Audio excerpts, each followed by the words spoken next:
When the Northwestern Railway formed in 1914, it inherited the locomotives from the previous railways. This created a huge problem because out of the 18 engines, only one was a tender engine equipped for long journeys. The new main line simply couldn't be worked by a fleet of such small engines.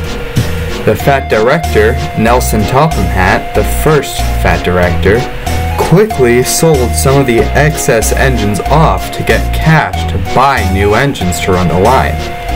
The Furness sent an engine on loan in late 1914, called Winston.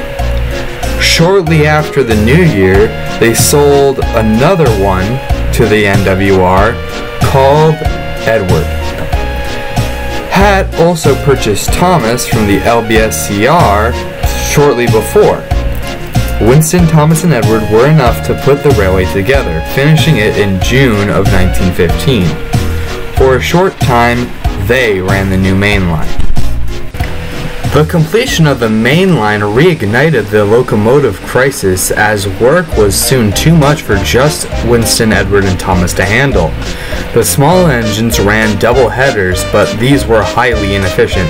Not to mention, in August they lost Molly, and by September one of the WNS's radial tanks was also lost. The Fat Director shuffled all the engines into new groups. The Coffee Pots were to run the Farquhar branch, Colin and Adam were to run the Brendan branch, with Stanley looking after the harbor. Lily was in charge of the Earlsburg line, while the box tanks juggled the Normanby and Kirk Ronan lines. Thomas was in charge of Tidmouth Yard, and Winston, Edward, and Benson ran the main line. This gave the Fat Director a clear understanding of the positions left to fill. It was impossible during wartime to find engines to purchase, so the Fat Director turned to loaning engines out. A small group of tank engines made their way to Sodor to look after the small war trains and piloting duties. This left the Fat Director's engines to look after the regular traffic and the larger trains. The Fat Director finally found another engine in late 1915 to handle the passenger trains. 87506 didn't have a name at first, but was dubbed Crovan after he underwent minor repairs at Crovan's Gate as soon as he arrived. The Fat Director also acquired Sir Alec Greedy in early 1916. Both of these engines were on loan. Sir Alec Greedy, Crovan, and the little tank engines held the railway over until the end of the war. They all stayed on after the war ended too.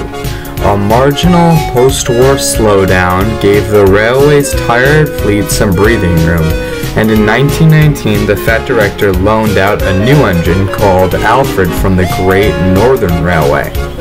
Finally, in 1921, the Fat Director was able to purchase another engine outright, Henry. During the 1921 grouping, the loaned engines on Sodor, Sir Alec Greedy, Winston, Crovan, and Alfred were all put in a limbo status after being separated from their home railways. In 1922, all these bigger engines were fully owned by the Northwestern Railway. Two of the tank engines went home, but a set of Class Ds continued working odd jobs on the NWR. The following year, in 1923, the Fat Director purchased Gordon, who took over the express work.